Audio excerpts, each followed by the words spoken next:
I'm just returning to this replay of Merleau-Ponty's quote about the body being in the world as the heart is in the body, and my pastiche of that, which is to do with the mind being in the body as the body is in the world, so that the relationship between body and world provides a kind of template for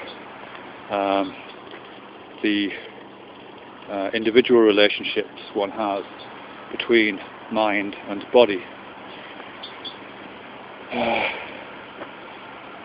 And I guess when I say mind and body, I actually mean mind and body plus world. I'm not quite sure how that would work yet, but mind and material substance, let's put it that way. But one of the things I'm thinking about in relation to that is that when I say the body is in the world, I don't think the body and the world have a kind of singular relationship. I think there are quite a lot of different relationships that the body has to the world.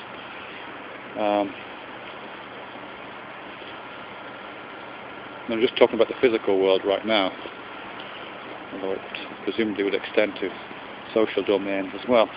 I mean, certainly the one that I've focused on most recently is a kind of phenomenally... Leave guy, come on, do this way. There's a kind of phenomenally evident relationship based on,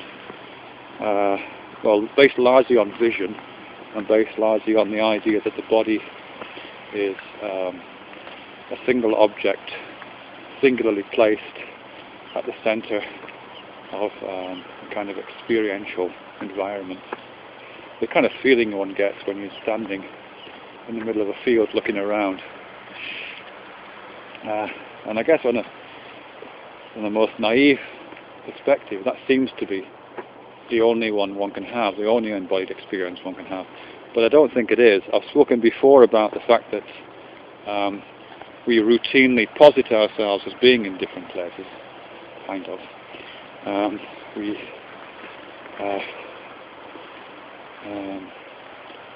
can I put this? We act as if we can see things that we can't. We act as if we can see things from different viewpoints. We act as if we can see things from another person's position, for example. I mean literally, not just metaphorically. We act as if we can see the entirety of objects when actually we can only see parts of them.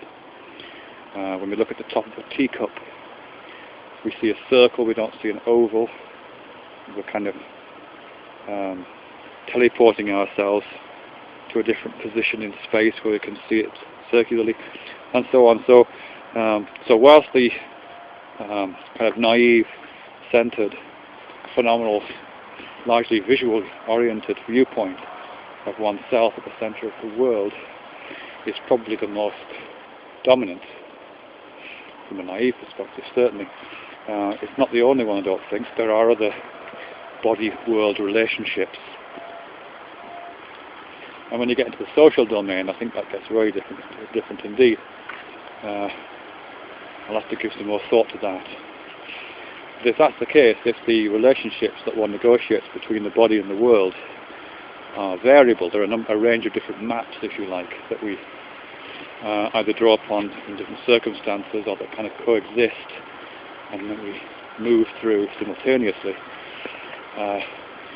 then to the extent that the mind is in the body as the body is in the world, then it's likely that the relationship between mind and body will also be negotiated through a set of parallel maps. We should be able to have that kind of relationship between mind and matter, which is phenomenally centered, unique, viewpointed from the position of our materiality. But we should also be able to occupy a range of locations in space simultaneously,